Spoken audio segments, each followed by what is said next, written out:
Finally, UPSC has declared its main 2023 result. Some of you must have cleared it, but majority of you may not find your name in the PDF because it's not there. I know the feeling. जो ये एक fail होने का एहसास है, इस stage पे आके ऐसा लगता है कि मानो हम भीड़ में बिल्कुल अकेले खड़े हैं और सिर्फ कल की रात नहीं, आने वाले 2-4 दिन आपको बहुत लंबे लगेंगे। 2-3 दिन पहले आपने बहुत हल्ला देखा होगा टेलीग्राम पे कि आज रिज़ल्ट आएगा, कल रिज़ल्ट आएगा, और एकाएक सब कुछ शांत हो जाता है।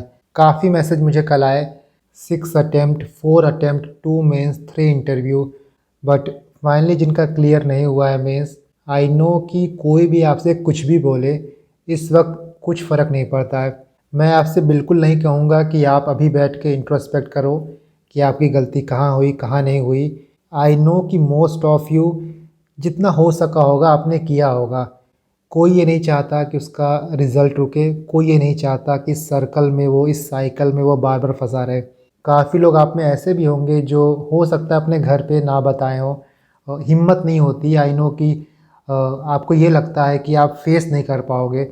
दुनिया में आप किसी के नज़र में गिर जाओ, कोई आपके बारे में क्या सोच रहा है, क्या नहीं सोच रहा है, शायद हमको फ़र्क नहीं पड़ता है, बट हमको इससे बहुत फ़र्क पड़ता है कि हमारे पेरेंट्स, हमारे माँ बाप, वो हमारे बारे में क्या सोच रहे हैं।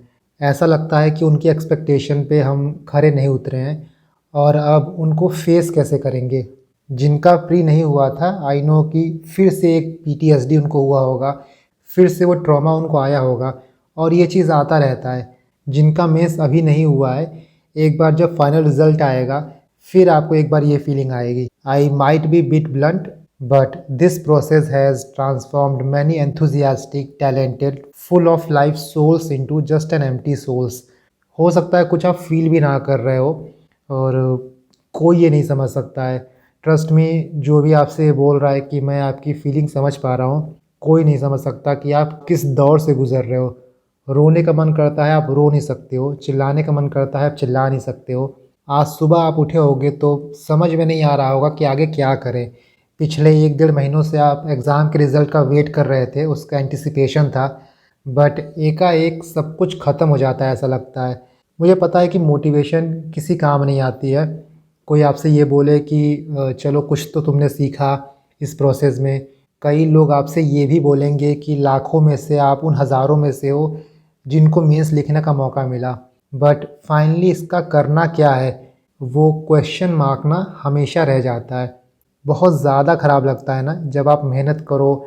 बहुत लोग आप में से ऐसे होंगे जो सही में बहुत मेहनत किए होंगे, बहुत मेहनत किए होंगे, कोई टेस्ट सीरीज़ नहीं छोड़े होंगे, 12-12 घंटा पढ़ाई किए होंगे।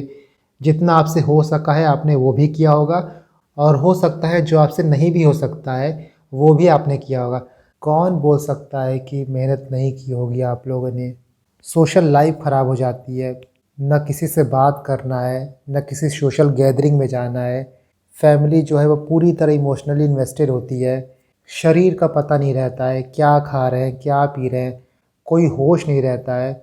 सिर्फ सुबह उठो, कॉपी उठाओ, पढ़ाई करो, 8 घंटा 9 घंटा टाइम देखो, वही लक्ष्मीकांत, वही स्पेक्ट्रम, कोचिंग जाओ, कोचिंग से वापस आओ, टेस्ट सीरीज़ दो। लाइफ ना सिर्फ इस गोले में बंद होके रह गई है। और इन सब के बाद आपके पेरेंट्स से कोई पूछता है, आपके पापा से पूछता है कि आपका बेटा क्या कर रहा है, कब तक तैयारी करेगा, पढ़ भी रहा है कि नहीं पढ़ रहा है, तो समझ में नहीं आता ना बाहर कैसे निकलें। और इन्हीं सब की वजह से धीरे धीरे ये एक एग्ज़ाम आपकी लाइफ बनते जाती है। लेकिन अल्टीमेटली वही सवाल आता है ना कि अब क्या। देखो, इमोशनल साइड को एक तरफ अगर हम रखें तो आई थिंक कि अभी बहुत ज़्यादा आपको प्रैक्टिकल होके सोचने की ज़रूरत है। आप लाइफ की किस स्टेज पे हो और आपकी प्रायोरिटीज़ क्या है। I think this is the time to reprioritise your priorities. आप आज कल में कोई डिसीज़न मत लो, बट आई विल से कि आप अपने आप को टाइम दो, 1 हफ़्ता, 2 हफ़्ता, 10 दिन, जितना भी आपको लगे खुद को समय दो, लेकिन एक राइट डिसीज़न पे पहुँचो। आप ओवर इंथुसियास्टिक होके या फिर इमोशंस में आके कुछ डिसाइड मत करना। आई नो कि अभी आप सोचोगे तो हो सकता है काफ़ी लोग ऐसे होंगे जिनके पास कोई ऑप्शन नहीं है, वो सब कुछ इस एग्ज़ाम को ही मान के, इस एग्ज़ाम को ही दे के चले हैं। लेकिन देखो, लाइफ ना ऐसे नहीं चलती है।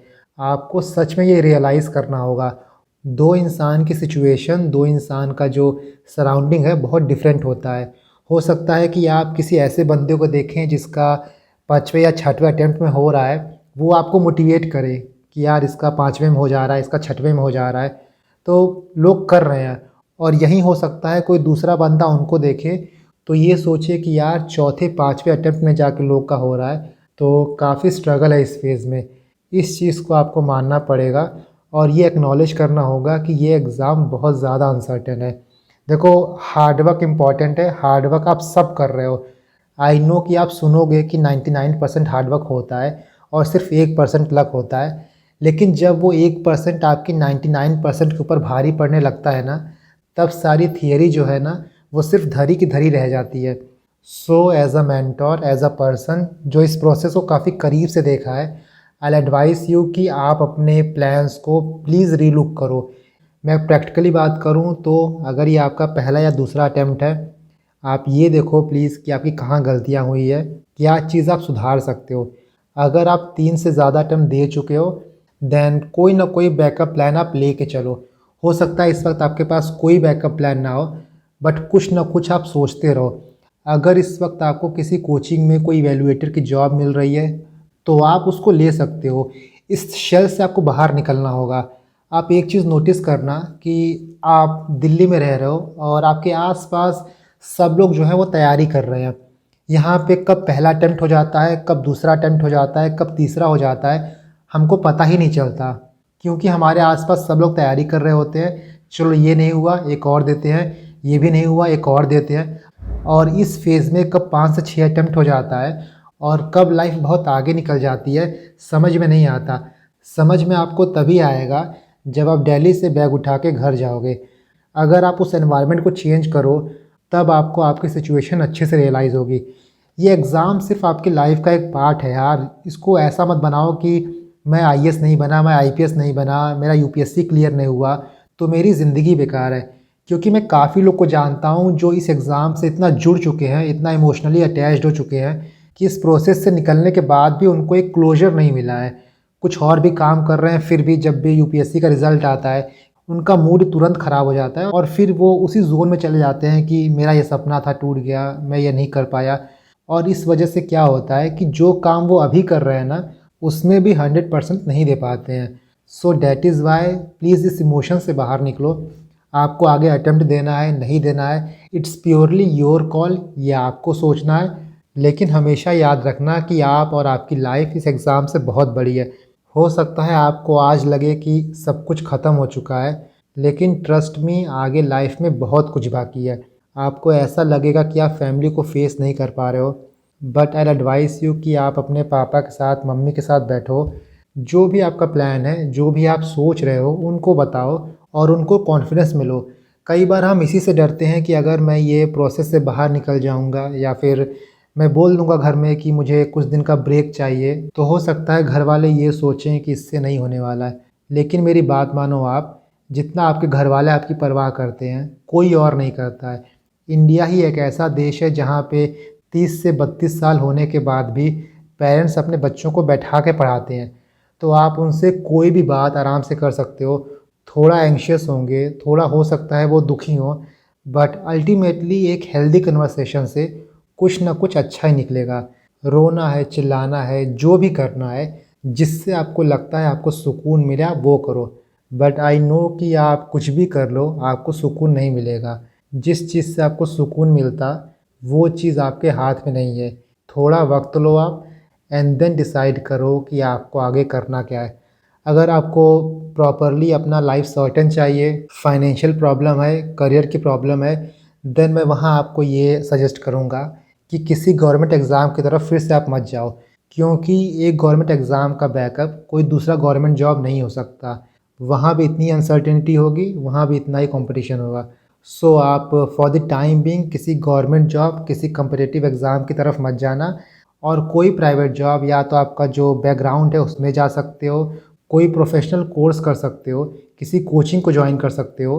अपना time low but come back stronger. अभी मैं आपको सजेस्ट करूंगा कि आप टेलीग्राम और सोशल मीडिया से थोड़ा दूर रहो। जिनका एग्ज़ाम क्लियर हो गया है वहाँ पे डेफ़ की बातें चलेंगी। तो ये सब नाम देख के ना और ये सब चीज़ देख के कि मैं ये मिस आउट कर रहा हूँ, नेगेटिव इमोशंस आते रहते हैं। तो इससे थोड़ा आप अभी दूर रहो। जिनको 2024 का एग्ज़ाम देना है, नेक्स्ट अटेम्प्ट देना है, वो 5 दिन 10 दिन रिलैक्स करके थोड़ा-सा सेटल डाउन होके वापस अपनी पढ़ाई में लग सकते हैं। और जो ये सोच रहे हैं कि एग्ज़ाम दूँ या ना दूँ, इतना ह्यूज अपॉर्चुनिटी कॉस्ट है, तो उनको मैं यही सजेस्ट करूँगा कि सिर्फ़ ऐसे छोड़ मत देना कि 4-5 दिन आप सोचे और फिर वापस एग्ज़ाम में लग गए। कोई आपको कॉन्क्रीट डिसीज़न लेना पड़ेगा, बिकॉज़ ये आपकी लाइफ़ की बात है। एंड फाइनली अगर आपको कोई भी एडवाइस चाहिए, कोई भी सजेशन चाहिए, कोई भी डाउट हो, कुछ भी मुझसे पूछना हो, कुछ भी शेयर करना हो, तो आप मेरे मेल आईडी पे मुझे मेल कर सकते हो। मेरा मेल आईडी है ispcsparshala252@gmail.com।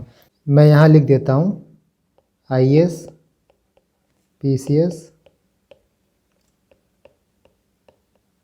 पाठशाला 252@gmail.com।